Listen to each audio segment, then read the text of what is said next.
Hi, welcome to Game On. I'm Mary Ullmann Japhet. I'm a board member at SanAntonioSports.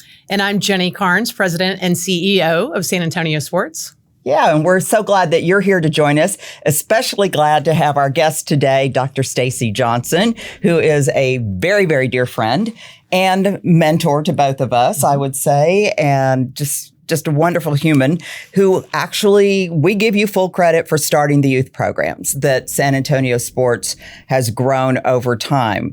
But let's go even further back and talk about your own sport background. Stacey, you're an Olympian, yes, but you didn't wake up an Olympian. So how'd you get there?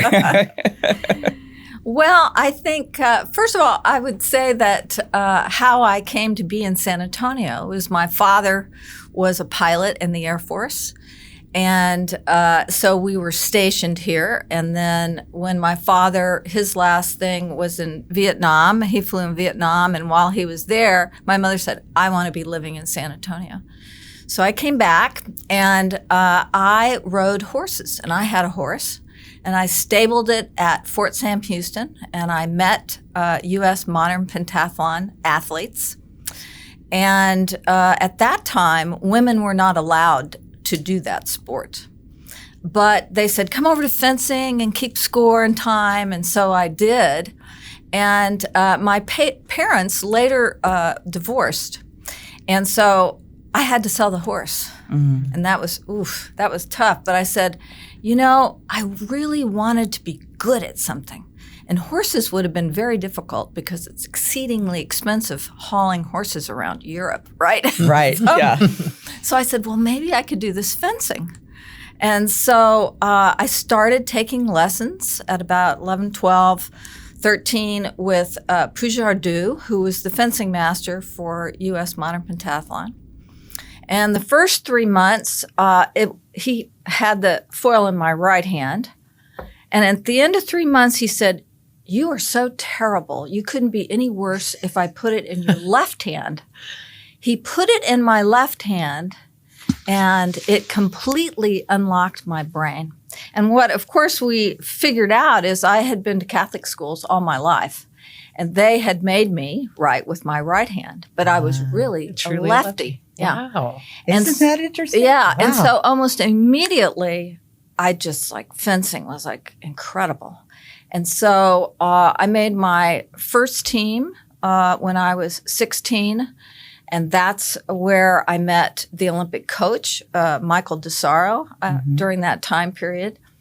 And I was offered to go to San Jose State. Actually, at the time when I graduated from high school, which was 1974, I had two offers. I could go to NYU or I could go to San Jose State. But a very dear friend and teammate, Vinnie Bradford, said, I've worked with Michael. She was like a year or so ahead of me. And she said, he's like a genius. And so I'm going to go. And so I said, okay, I'll go with you. And we did not. So the first year we went out there, and in 1975, Title IX kicks in. And the state of California, of course, was very progressive. And I was one of 200 women in the state of California that got the first Title IX scholarships. Wow. Yeah. Didn't know that. Yes. Cool. So that really changed my life because my mother, with my parents' divorce, we didn't have the money really for me to go to college. Mm-hmm.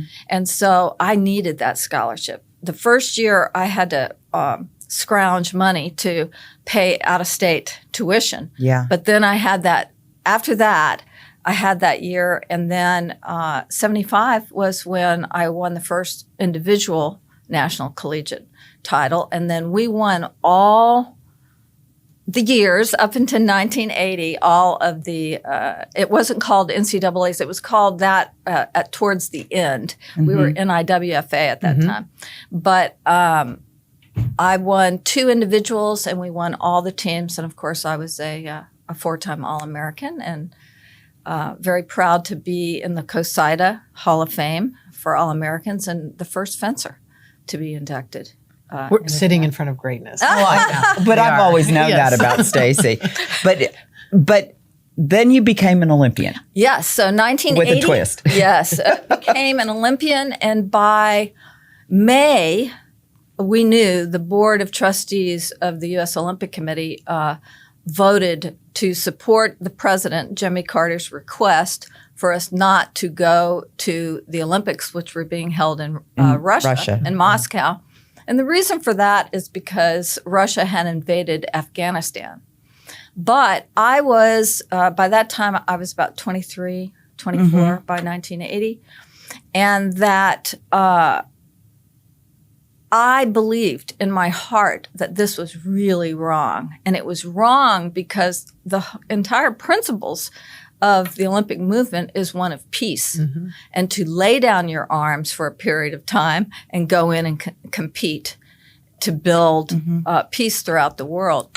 So I joined at that time kind of the athletes. You know, there's many athletes that are still in their teens, swimmers and gymnasts, but 22 is middle-aged, right? So I decided I was going to step up, and I joined Anita DeFrance with a core of the athletes that were protesting. And we wore buttons that said, "We're here to make sure this never happens again." And I became I read everything about all the legal ramifications because, we filed suit. We sued. We lost that because the federal government enacted the U.S. Olympic Committee. So really, they had the authority to do that, and with the board of trustees voting against it. But, they were telling us that if we tried to go on our own to Russia, that they would confiscate our passports. And, it was, for a young person, it was a real learning experience. But I think it crystallized my desire from that point in time to want to get involved and to be an athlete's advocate. And so I became a representative for athletes for my sport with the U.S. Olympic Committee. I, did that for my sport for many years. And then through that process, I got involved with the administration of my sport. And then I became there was one other female president before me, but she didn't last the quad. She was only for 2 years because she was a judge. And her name, too, was Johnson, the last name. But while she was there just for 2 years, she appointed me, I became the first woman referee internationally for the U.S., along with Vinny and Gay, who was our third teammate.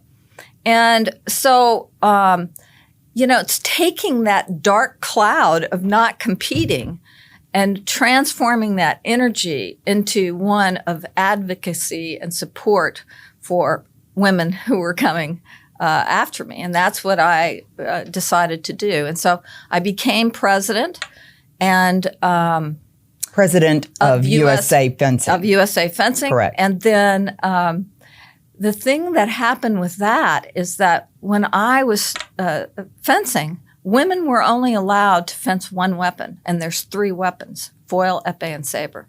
Women were only allowed to do foil. And why was that? Because they felt that women didn't have the competency. Women also, when they competed for less touches because they didn't think that we had the ability. Safe enough, or oh yes, all of that, all of the myths, kind of like half court basketball. Yeah, exactly. And if I would have had the ability to choose my weapon, I would have chosen sabre.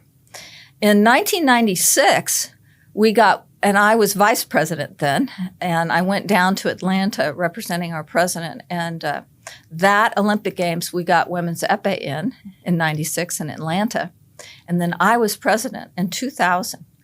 And I fought one of the most difficult battles of my life to get women's sabre on the program for the Olympics in Athens in 2004. Because if you look at the political infrastructure, most of the men who ran the International Federation, the IF for fencing, were men, and they were saber fencers. And why? Because saber was for the men who were on horseback. So the officer corps, right? The epee was dueling for like the foot soldier, and the foil was the training weapon. Oh, so that was the history. And so the people who were in power were the saber fencers, and they were damned if they were going to let women in. And that was only 20 years ago. That's amazing. That's exactly right. Yeah. But what I did is first of all, I made this incredible team of people on U.S. fencing. And I got a grant from the U.S. Olympic Committee to put this forward as an international bid. And I made common cause with all of the Pan-American countries who had always felt that they had been shunned by the elite of Europe. Yes, of Europe. And so we had the votes there. We had the votes from Finland and Sweden and all of these places. And we won getting women's saber on the program by only 7 votes out of about 148 votes. I think this is the perfect illustration. I think very few people, unless you're in that world, you just don't understand. And why would you? The politics of international sport. It's crazy. Yeah. And I was personally threatened. And one who personally threatened me was a Russian coach. And Karl Borak, who was the team captain at the time for the U.S., saw it across the room and came running across the room because the guy got into my face and said, I'm going to. You were kidding. I'm not kidding. And then and this was during, right before the vote, right? And then the other person was, and I won't say who or what country, but it was Middle Eastern, and they would not allow me up to my room. I kept trying to get up to my room. I was up on a higher floor, and I kept trying to take the elevators up, and the men kept preventing me, warning me, And so it was very hard fought. Wow. Very hard fought. But in 2004, we had a gold medal and a bronze medal. Seda Jacobson won the bronze and Mariel Segunas won the gold. Were you there to see it? Oh, yes. Yeah. Are you kidding?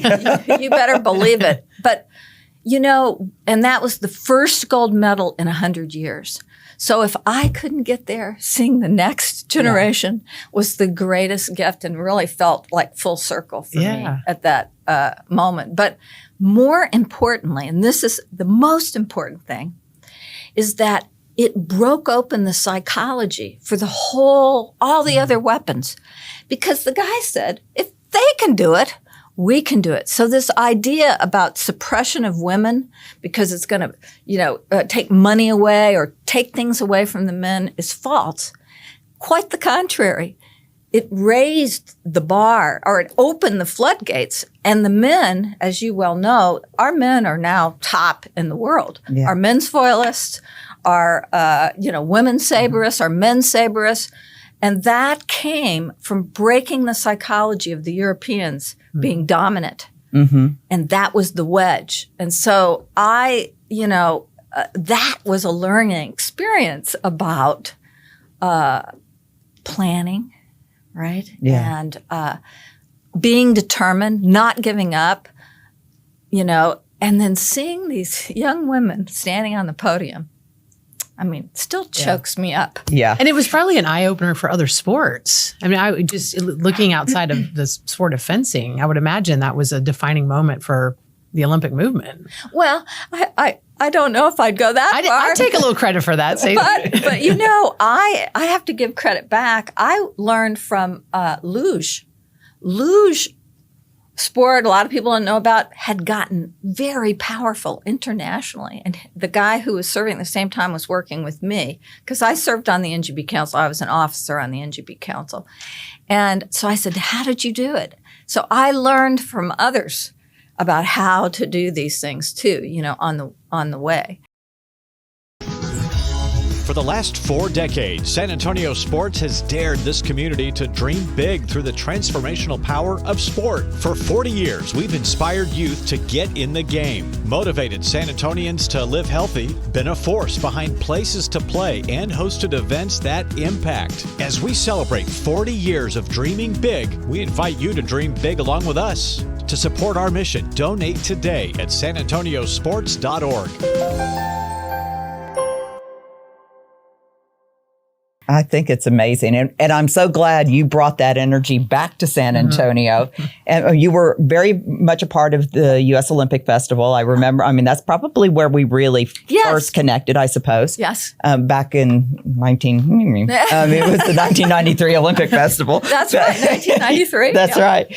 But out of that, just to kind of set the table for that era, we were able, through a lot of corporate sponsorship, we got kids from underserved neighborhoods in San Antonio to attend all these fabulous events during the U.S. Olympic Festival. So on the one hand, we were exposing kids to things that they'd never seen before, which was wonderful. On the other hand, when it was all said and done, we'd expose kids to something that they'd never seen before and couldn't participate in. Right. They didn't have the financial resources. We didn't have the programs.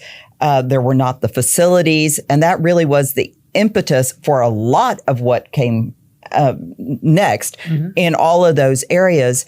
But let's focus on those youth programs because you were the driving force to keep us going in that direction. Yeah. There are things in life that are serendipitous, right?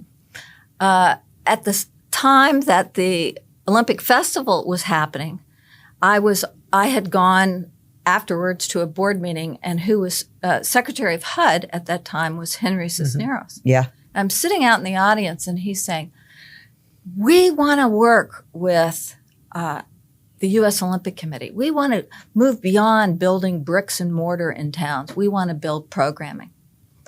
Well, as Secretary of HUD, he was saying this. As Secretary of HUD, he was speaking. I was at a convention, for the U.S. Olympic Committee.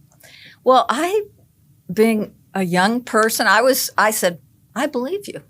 So with the idea of the Olympic Festival, Bob Coleman and Robert Marbut at that time named the ticketing program Dreams for Youth. And I said, but you know what? Really, there's got to be more. There's got to be programming. I didn't know that's where the name came from. Yes, it was the ticketing program for the Olympic Festival. And I said, we really need to make dreams for youth possible. And also at the same time was that very famous meeting with George Block with the facilities map and also where the organizations were. And that we saw very clearly that if you drew a line through Hildebrand, there was nothing south, west, or east in terms of very few facilities and also no sports clubs. Yeah. Like you could have 5 gymnastics, but they were all north. Even 3 fencing clubs, all north. So we really knew that to make the difference, we were going to have to focus south of that border. So then Secretary of HUD, right, he said that. So I wrote a grant to HUD. And we got our first $125,000 to start to build that program. And we brought partners together. We brought San Antonio Independent School District, Alamo Colleges, because I was there. That's the early work of building the natatorium. Of course, they've just broken ground on redoing This that. is down at Palo Alto College. At Palo Alto This past week, which is really exciting. So to rebuild that, and make an even better facility now. And so with all these partners and with a little bit of seed money, we started the program.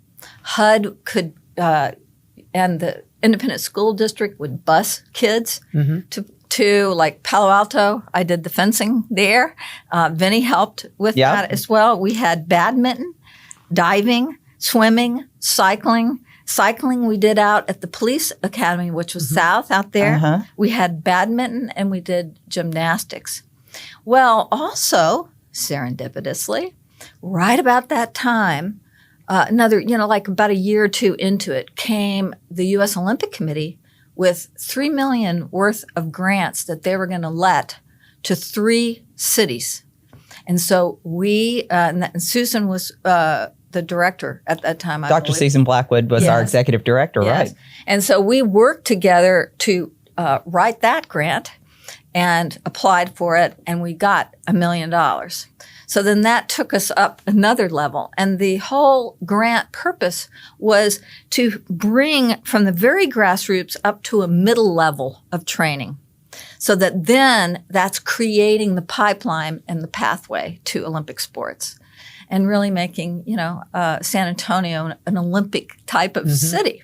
So that's really how we started Dreams for Youth and how we had the seed money to start. And then, of course, through all these years, there's been many other wonderful leaders. I have to say, there were so many people that encouraged us. Yeah. I mean, Roger Rodriguez from San Antonio Independent School District was a dream to work with. And there were other women leaders who, I'll tell you, this is when I went to do the thing with HUD, the person who was leading that, and I won't say who it was, but was very anti-female. Well, a female who was working in the company said, don't you make the ask, have one of the guys make the ask, and then they'll hand it off to you. And strategy. Yeah. And that's exactly how it went down with HUD, is because, I don't think that would have happened either. So there has always been, for me, people helping me all along the way. From very young, when I made my first world team, Dan Cook wrote an article in the Express and says, okay, you women libbers. The late great Dan Cook. Yeah, this is one of your own helper. And really, and then Ralph Bender and, Susan and all these people who have really loved me. Yeah. That energy then turned through me back out. And so that's one of the very special things about this city are the quality of the people, the love that they're willing to share and extend to you on your journey. This city and this organization. I mean, Mary and I we would say the same thing. We have similar stories about all of those around us in our village over the past 25 plus years who have raised us up and we wouldn't be sitting here for them. I mean, a healer, right? Literally healing us. Yes, healing us. Absolutely. I had my knee replaced last February and it's like bionic. It's fantastic. But it's all the way. So, and that's the other thing is we have to have mentors and people all along our path. Yeah. Now. Yeah. And always, once you reach a certain point, to be able to reach back and do the same for others yourself. Yes. Yeah. It's really important. Hi, I'm Vince Davis, a journalist here at the San Antonio Express News. It's now time to nominate your 2024 SA Light. SA Light's honorees work selflessly in the community, lifting others through their acts of service, innovation, and collaboration. If you know someone like this, nominate them today at expressnews.com/SA Lights.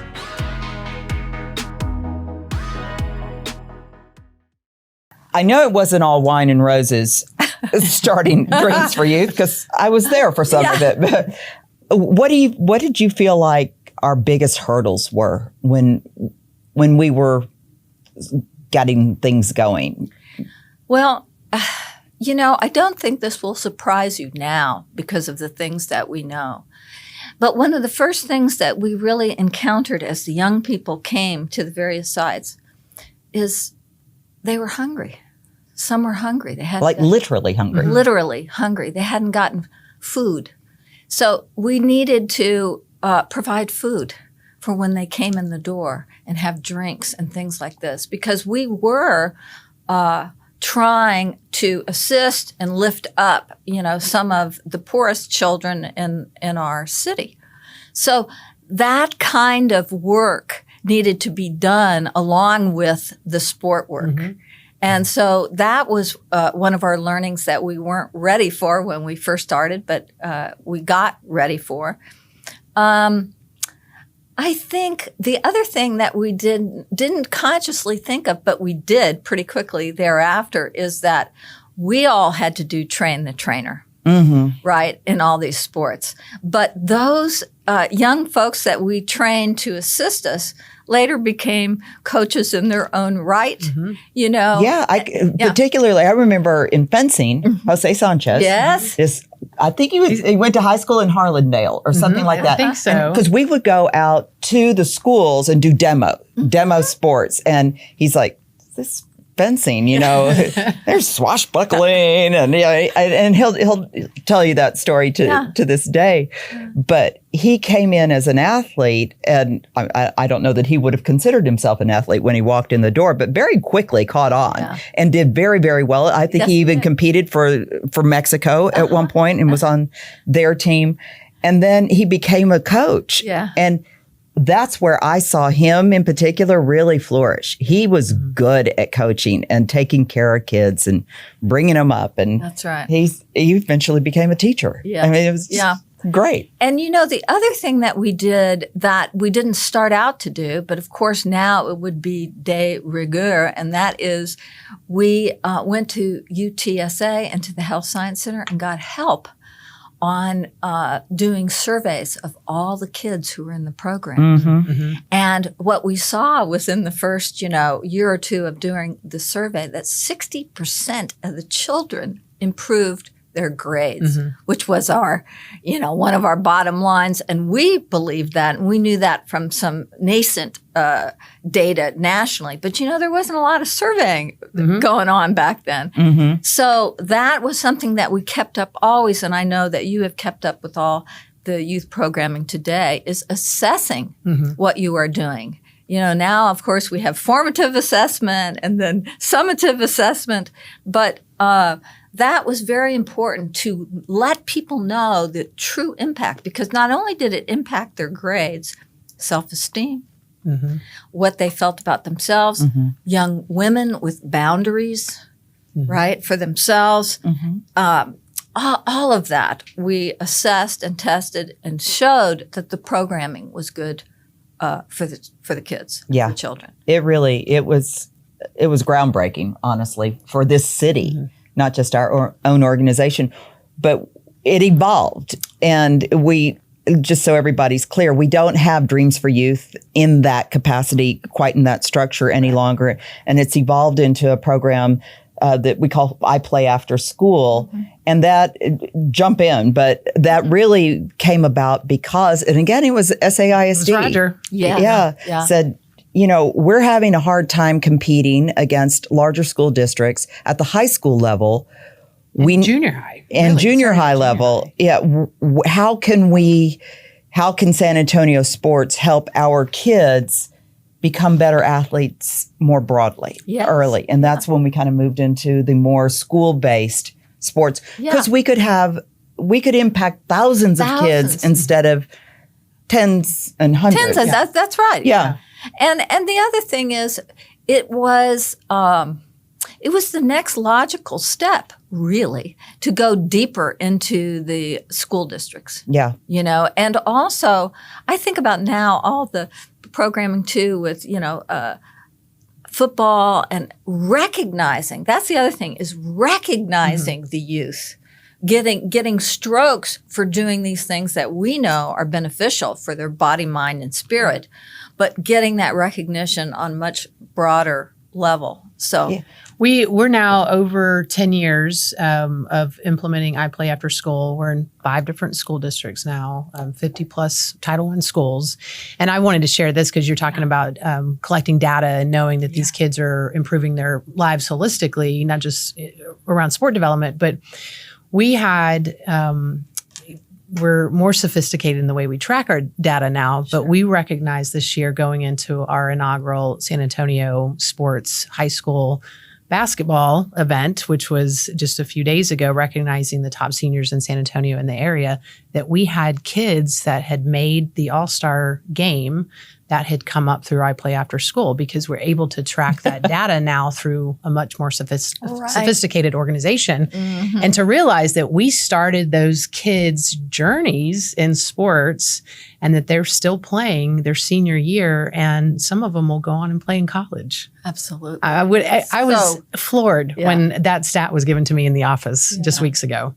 We're obviously making a difference. And the other thing I think it's important to think about and reach back is that early commitment that if we were going to bring events to San Antonio, that we were going to ensure it had lasting impact for the youth of our city. I mean, we were visioning that certainly had no idea of the road that it would take, and to the hundreds of thousands of kids now that are being served.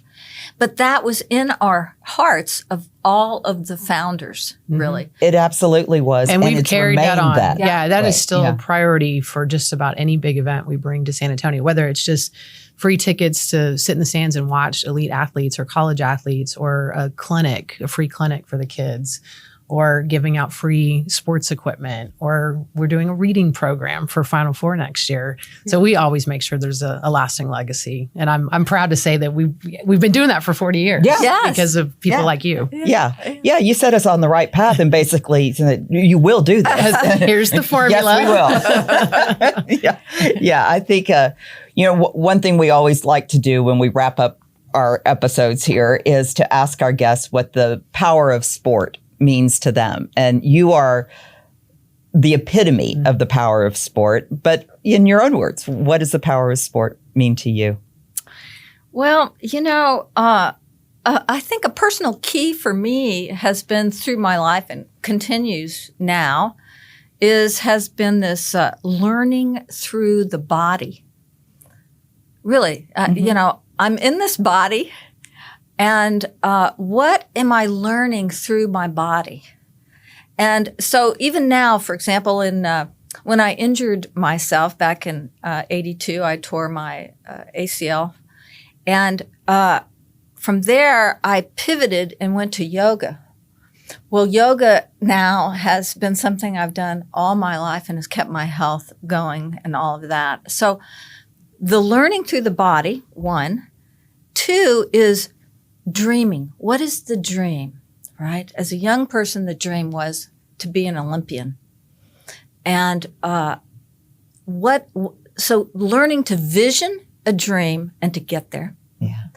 And all the things that you learn along the way. And the other thing is that this learning through the body brings together body, mind, and spirit. As you all know, I'm an educator, have gone all the way from being a faculty member up to being a college president. And I retired in 2019, came back, and recently I've been brought out of retirement to help Dr. Amy Bosley, who is at Northwest Vista College. I'm the interim vice president for academic affairs until she can find someone for that position. But these are things about supporting and loving people, being in the moment, understanding visions, working to get there. And there's a great Olympic creed. I think I'll finish. Perfect. And the creed is, the most important thing in the Olympic Games is not to win, but to take part. Just as the most important thing in life is not the triumph, but the struggle. The essential thing is not to have conquered, but to have fought well. And at the end of my life, that's what I'd like people to say. Well, you've certainly lived that creed in every way. And I thank you for being my good friend and for being an inspiration to me always. Yeah. I couldn't agree more. I mean, you've been an inspiration to all of us. And I wouldn't be sitting here if not for people like you and Dr. Blackwood and other powerful leaders that have influenced so many of us. Thanks, Stacey. I love you both. Great finish. It's mutual. It's perfect. Game on. Thanks so much for joining us. And thanks to the San Antonio Express News for allowing us to be in their beautiful studio. We'll see you next time on Game On.